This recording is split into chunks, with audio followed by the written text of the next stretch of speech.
Assalamualaikum warahmatullahi wabarakatuh.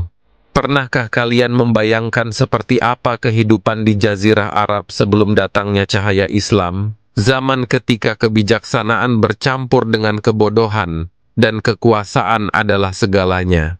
Inilah kisah dari sebuah peradaban yang terlupakan sebelum kedatangan seorang nabi yang mengubah segalanya. Inilah kisah transformasi yang mengubah wajah dunia. Kisah tentang kebangkitan iman, persatuan, dan keadilan. Bersama kami, jelajahi masa-masa penting dalam sejarah Arab sebelum Islam, dan bagaimana segalanya berubah dengan hadirnya cahaya Islam.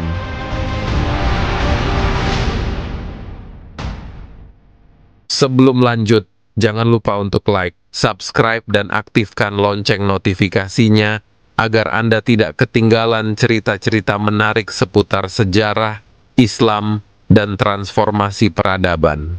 Bagikan juga kepada teman dan keluarga agar mereka bisa merasakan manfaat dari channel ini.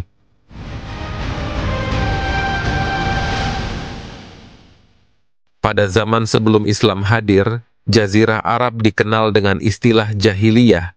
Istilah jahiliyah berasal dari kata jahiliyah, yang merupakan bentuk dari kata kerja jahala. Kata jahala berarti bodoh, menjadi bodoh, bertindak dengan kebodohan, atau bersikap tidak peduli. Dalam konteks syariat Islam, jahiliyah diartikan sebagai ketidaktahuan terhadap petunjuk ilahi, atau keadaan tidak mengenal petunjuk dari Allah.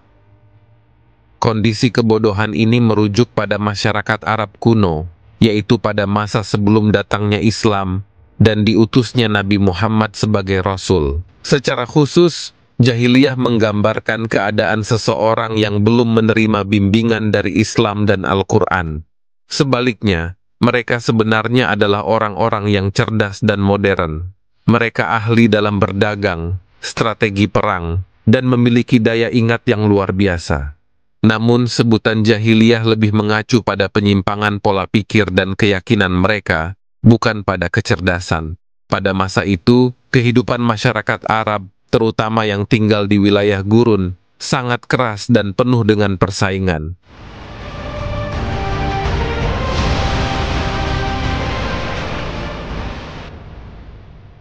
Sebagian besar orang Arab saat itu hidup secara nomaden, berpindah-pindah tempat tergantung musim. Mereka terbagi dalam kelompok-kelompok yang disebut suku atau klan, dengan garis keturunan menjadi penentu utama. Nama suku biasanya diambil dari nama leluhur mereka, seperti suku Quraisy, Jurhum, dan lainnya.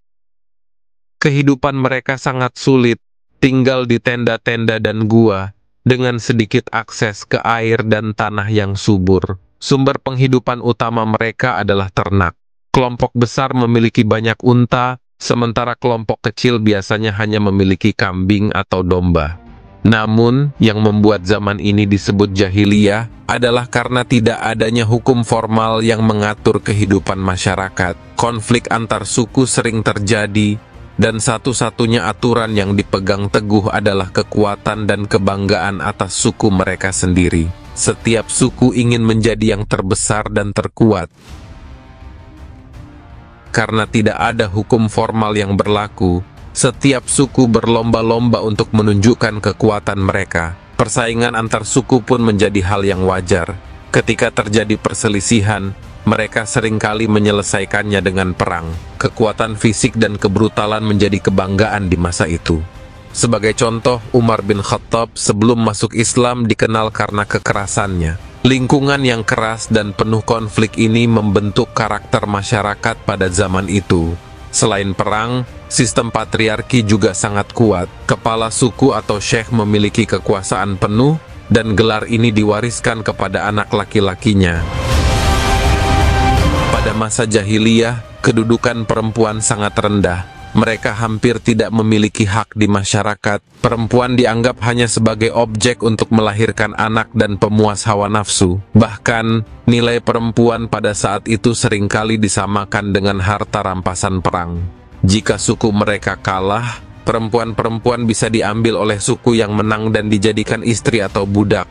Lebih parah lagi, anak perempuan seringkali dianggap sebagai aib bagi keluarga. Karena itu, Banyak praktik penguburan anak perempuan hidup-hidup yang terjadi pada masa itu. Hal ini dilakukan untuk menghilangkan rasa malu atau aib dari keluarga. Tidak ada batasan jumlah istri bagi laki-laki, sehingga seorang pria bisa memiliki puluhan istri tanpa peduli dengan keadilan atau kesejahteraan istri-istri mereka.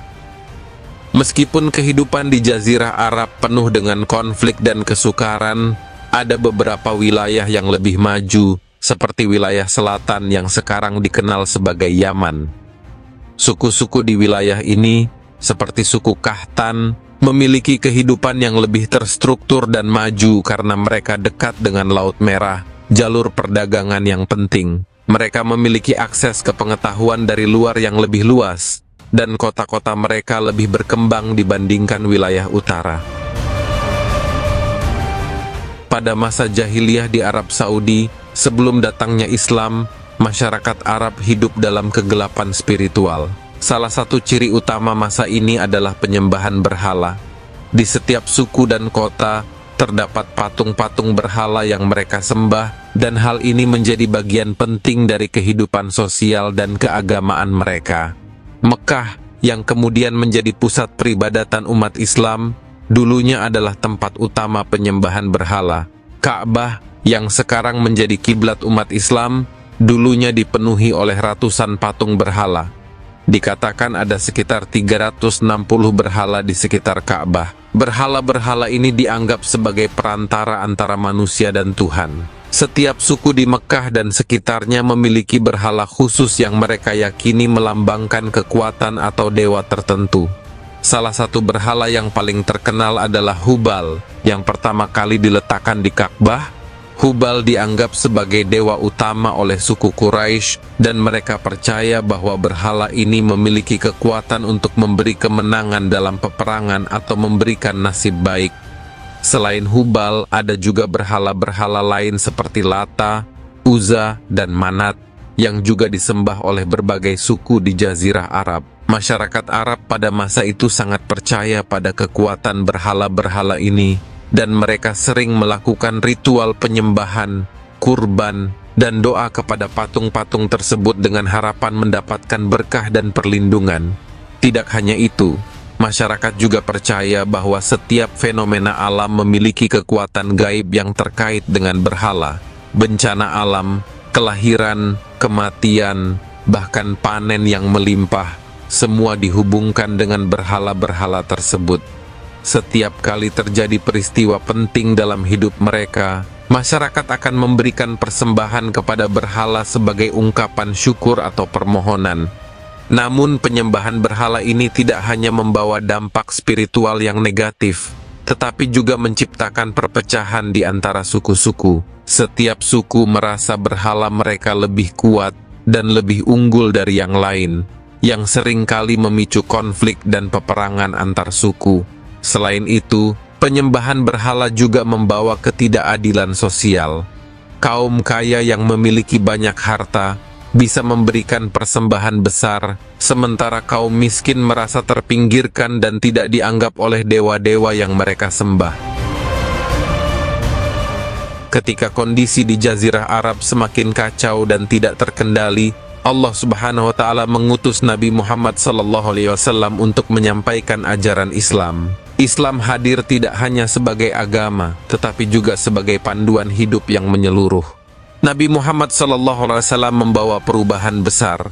Beliau mempersatukan suku-suku yang sebelumnya saling bertikai melalui Piagam Madinah yang menjadi dasar persatuan dan perdamaian. Kehadiran beliau juga membawa perubahan besar dalam status perempuan. Islam mengangkat derajat perempuan, memberikan mereka hak-hak yang setara, dan melarang perlakuan tidak adil terhadap mereka.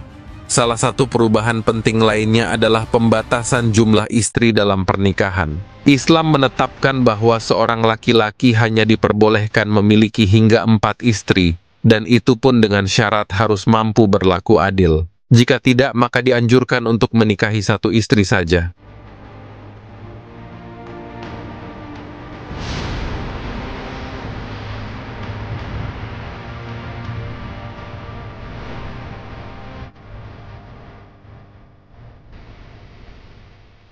Demikianlah kondisi Arab sebelum datangnya Islam. Semoga kisah ini bisa memberikan wawasan bagi kita semua tentang bagaimana Islam datang sebagai cahaya yang menerangi kegelapan di Jazirah Arab. Jika ada kesalahan dalam penyampaian, itu datangnya dari saya pribadi. Dan yang benar datangnya dari Allah Subhanahu. Terima kasih sudah menonton. Sampai jumpa di video berikutnya. Wassalamualaikum warahmatullahi wabarakatuh.